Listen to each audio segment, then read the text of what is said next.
Hello there, it's so nice to have you join us on this week's edition of Almond Finance and Wealth Report, your one-stop program for all the latest happenings in the world of business. My name is Margaret Mary Osibor. You're welcome. On the lineup this week, first we joined Faith in a one-on-one exclusive interview with Olola Olabode Ogunlana, the Doyen of Insurance, who is also the chairman of SCIB Nigeria Co.Ltd Limited Insurance Brokers. They spoke on a wide range of issues covering professionalism, insurance, religion, and the current state of the nation. According to him, proper underwriting is no longer done in insurance today because non-professionals have taken over the business. Do take a listen. There are so many misfits in Nigeria, and insurance is not an exception. Only people who have the risk management frame of mind should go into insurance. There are so many misfits in Nigeria, and insurance is not an exception. Only people who have the risk management frame of mind should go into insurance. On this edition also, we will bring you highlights of the 2018 annual lecture of the Chartered Institute of Bankers of Nigeria, which took place recently at the Bankers House, Victoria Island, Lagos. The theme was of banks and bankers, finance and the challenge of economic development in Nigeria. The guest speaker was Professor Kingsley Moghalu, the former Deputy Governor of the Central Bank of Nigeria. In his lecture, Professor Moghalu said that the banking and financial sector is yet to scratch the surface of what they can do to drive inclusive growth. Do take a listen. When they say this man the program, I say, you're now telling me you are the problem with this country. Because every country that makes progress, you have a lot of people bloating around. That is the truth. That is the truth. Plus, of course, all the other extras we bring you each week on this program. So sit back, relax, and enjoy the lineup. Details in just a moment. Please stay with us. Do you know if a child, a spouse, a parent, or a sibling depends on you and your income, you need life insurance.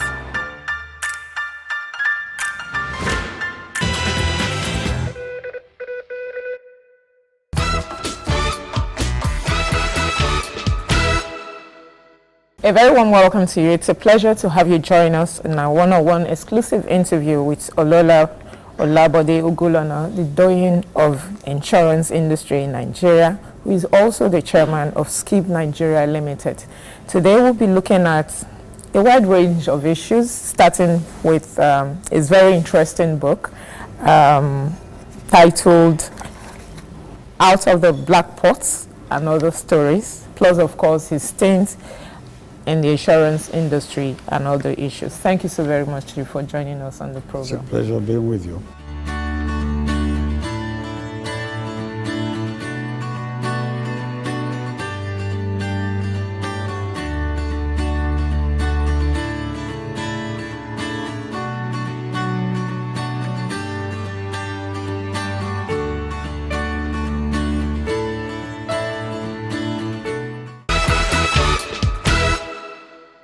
Okay, so I'm going to start by asking, very interesting title of the book, Out of the Black Pots and Other Stories. Why did you decide to write this book at this time?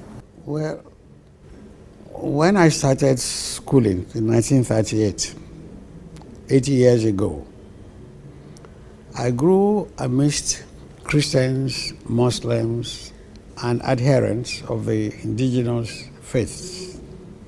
We were very friendly, we were brothers, and everyone was his brother's keeper. Everyone helped the other, and it helped to forge and develop the middle class on which Nigeria was built. But today, it's no longer so.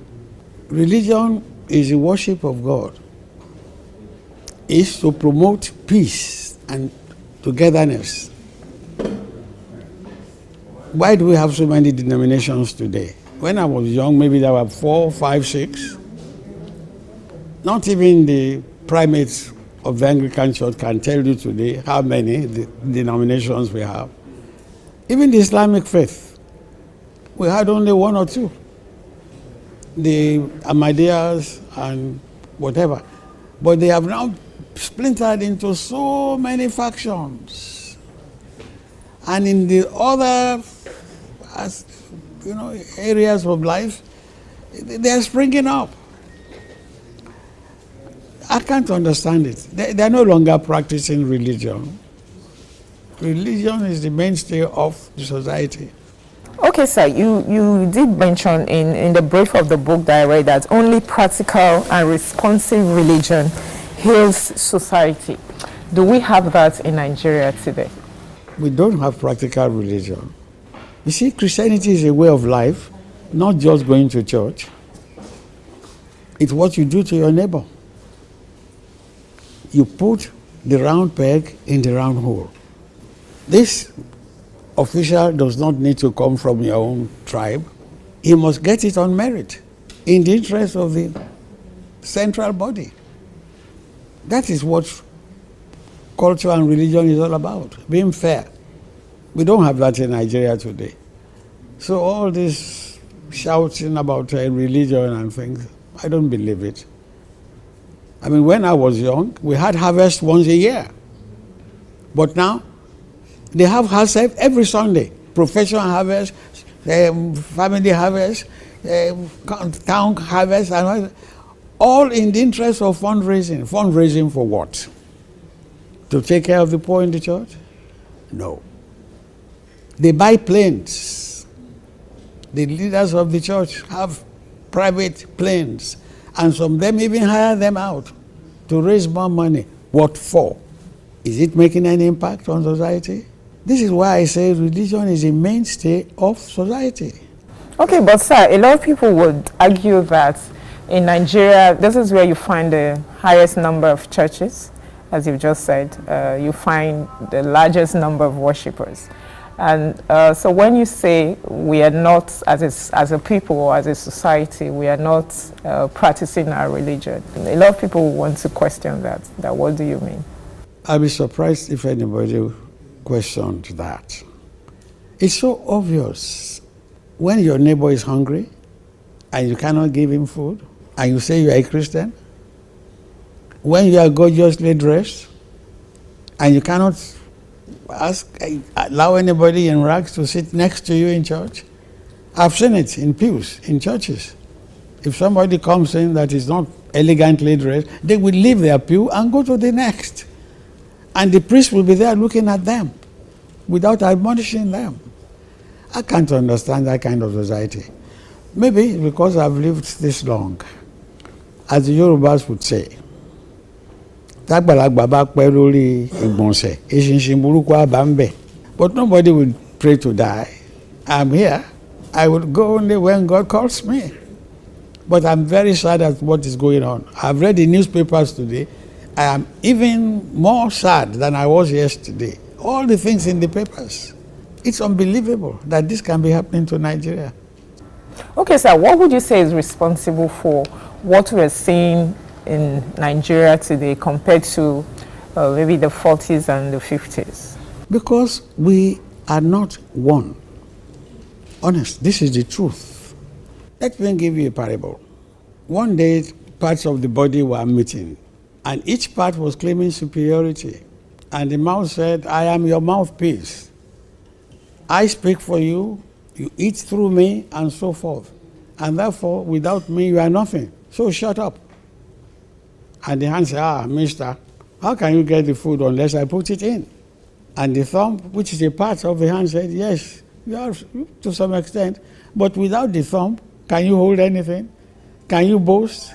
Can you defend? And when the anus raised up his hand to speak, the mouth said, shut up, you non-entity. Who are you? And the anus shut up.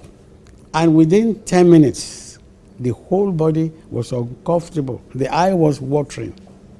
Even the mouth was wobbling, and the feet wanted to topple. Then the mouth said, "Oh, was it because of my careless talk? Please, Mr. Amos, open up. Let us have peace." And it opened up, and a lot of gas came out, and everybody was relieved. That is the problem of Nigeria. In Nigeria, everybody is a big man. He has to use power without understanding what power really means. Power is intended to improve things, to show mercy, and to make things better. But in Nigeria here, is to kill people, to subjugate them. Unless we develop a new mindset and believe that God exists, we will never thrive, let alone succeed. Okay, sir. Part of the book, one of the themes that also ran through the book is the fact that you believe that however a man struggles or whatever he or she does, the end result is always what has been predestined for he or she to be. So I'm going to ask you, do you think you are predestined to make a success in the insurance industry? Well, that I have become a success, I must have been predestined. I didn't want to be an insurance practitioner. I wanted to be an architect. So I did fine arts A-level. I did technical drawing. I did physics and all the other things, that was necessary. But I found myself working in an insurance office. People were taking insurance exams. I took it for fun. I did better than those who were doing it seriously. And the bosses saw it. And I was promoted almost every year. Who was I to refuse promotion? And before I knew it, I was given a scholarship to study insurance. I went into the industry in 1952. By 58, I became a manager. By 62, I became a general manager. So God must have preordained it to be so. The Yorubas would say, "Ilé ni kú wà ní ẹran àjàyí, àyànmọ́pin òun dẹran olúgbòde." No one can change it. Some people, as I said in that book, tried to change it. You saw the result. Ẹni tó bá yá àyànmọ́pin padà, ojú àríjù màbo lọ. Okay, sir. When you started SCIB Nigeria, it's 40 years today. When you started the company then, did you ever thought that it's going to grow and get to where it is right now? Well, I had served other institutions for 27 years before I started my own company. And I felt I could make contributions to make it better. I started SCIB not with the view of making it better than any other company, but to give service that was professional, to be a role model. And we started doing that. And of course, behind my mind was the first nursery rhyme I ever learned at Breakfast School. Good, better, best. May I never rest until my good is better and my better is best. And that's what we do at SCIB. We'd like to do it better than any other company. And it's paying off. Okay, sir. If you just oppose that with, you were the first indigenous managing director of Nikon Insurance Corporation, which was the flagship of the nation's insurance industry. But sadly today, that institution that gave platform for so many people who ended up being real professionals in the insurance industry, that institution is no more. What would you say was responsible or is responsible for that? Well, when you start at a venture, there must be objectives. You must be aiming at a goal. The objectives for which Nikon was set up, the objectives we set at that time, we followed it when we were there. But when others took up and they veered off the objective, they can't reach the goal that we intended them to reach.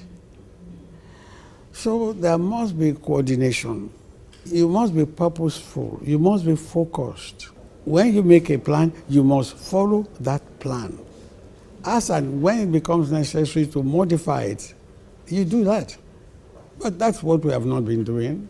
So I'm not surprised that Nikon today is no longer what it used to be.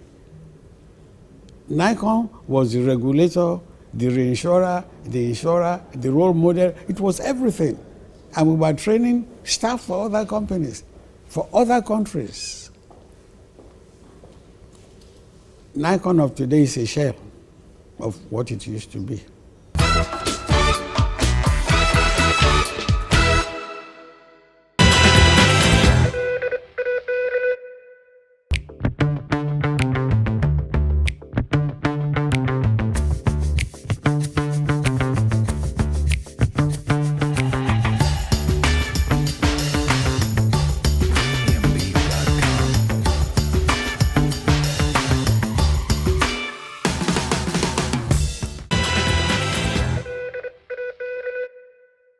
Alright, welcome back. Moving on now, we'll bring you highlights of the 2018 CIBN Annual Lecture. The occasion was chaired by Mr. Kyari Ababuka, the chairman of the Nigerian Economic Summit Group. Now, while many believe that the banking sector has done a lot, they can still do more to finance SMEs and promote financial inclusion. Happy viewing.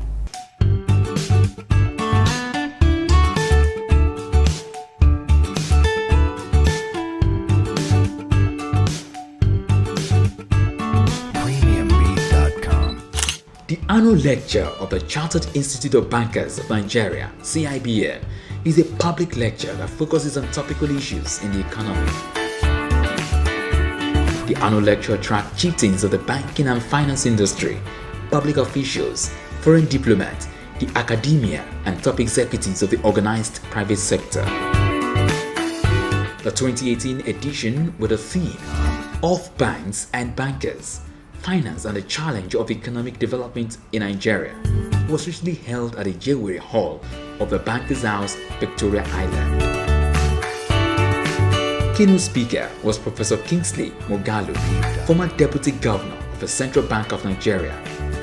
As expected, stakeholders in the banking and finance and the organized private sector turned out in their numbers. Welcoming guests to the lecture, the President and Chairman of Council of CIB, Dr. Uche Olowu, said that creating a better banking system requires a good vision, strong ethical and moral values. Creating a better banking system will require good vision, firm determination, and strong ethical and moral values. Our task, therefore, is to free ourselves from prisons of wrong values, especially greed and avarice. Today's lecture on banks and bankers, finance and the challenge of economic development in Nigeria is particularly apt in relation to emerging trends, and I trust it will provide further insight and value to this great gathering. In his brief remarks, the chairman of the occasion, Mr. Yari Abba Buka, chairman, Nigerian Economic Summit Group, said that the extreme percentage of Nigerians that are poor should be of concern to every citizen. Extreme poverty percentage of Nigeria is extremely high. It should be of concern to each and every citizen. If you can do something about it, please do it. Whether you're a policymaker, a business person growing your business, or whatever.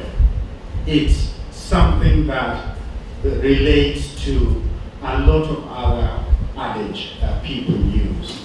One being a South American priest who said, the poor are awake because they are hungry, and the rich are awake because the poor are awake. So it's an area of concern. The other thing is 3 to 3.5%. That's the population growth rate of Nigeria. Now, GDP growth, however, is around 2%. Now, that means that every day or every year, if we continue to grow at that GDP rate, we will be poorer. Because the rule of thumb is that you should grow at double the size of your population growth on an annualized basis. Even when we used to have that exciting growth rate of 7% or so for about 10 or 15 years, it wasn't inclusive because our misery index, which is a combination of the unemployed and underemployed, was on the high side.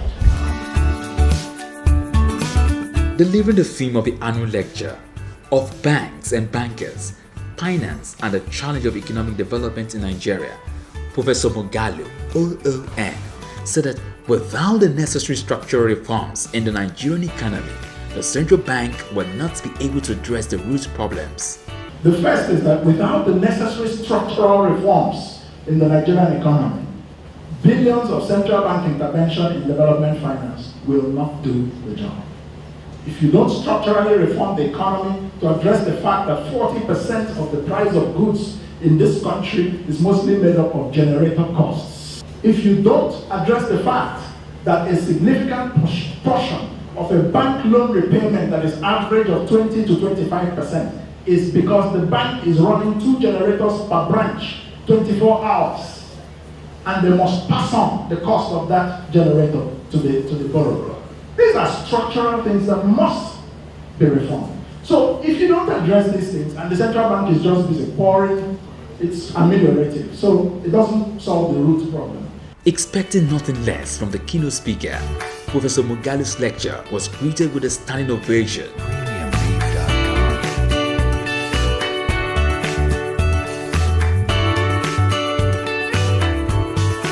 Panelists at the lecture this year were Mr. Chinedu Ekudima, Managing Director, Nova Merchant Bank Limited, Mr. Kunle Oyinloye, MD and CEO, Infrastructure Bank PLC, Mr. Eileen Cheyenne, Founder and CEO, H. Pearson Associates Limited, Mr. Johnson Chukwu, MD and CEO, Cowrie Assets Management Limited, Dr. Andrew Neville, Advisory Partner and Chief Economist, PwC Nigeria, and Mr. Ingo Herbert, Consul General, Federal Republic of Germany. Sharing his thoughts during the panel discussions, Dr. Andrew Neville of PwC stated that if the real estate sector does not work, nothing else will compensate. Now right now in Europe, interest rates are negative. Our interest rates are over 20%. Why is capital not flowing to Nigeria? Because we have not created an environment where capital wants to come and play a role. And Professor Kingsley talked a bit about the banking sector being underdeveloped at 30% of GDP. In fact, the capital markets are even worse shaped. So the ratio between the market cap of the NSE and the economy is about 7%. It needs to be about 80%. People, they can't invest in assets in this country. They can't help us develop. So, and the single greatest industry that could drive wealth creation and employment, in our view, PwC's view, is real estate. So 2/3 of the world's assets are real estate. Everyone needs a place to live. Everyone needs a place to do business, even if you're an internet business. And if the real estate market does not work, nothing else can compensate. In his submission during the panel discussion, Mr. Oyinloye noted that Nigeria is far from transformational growth because nothing has changed structurally since pre-independence. The consensus at the end of the lecture this year is that there is need for an urgent broadening and deepening of options for financing that can put Nigeria on the path to significant, sustained, and inclusive economic growth and transformation.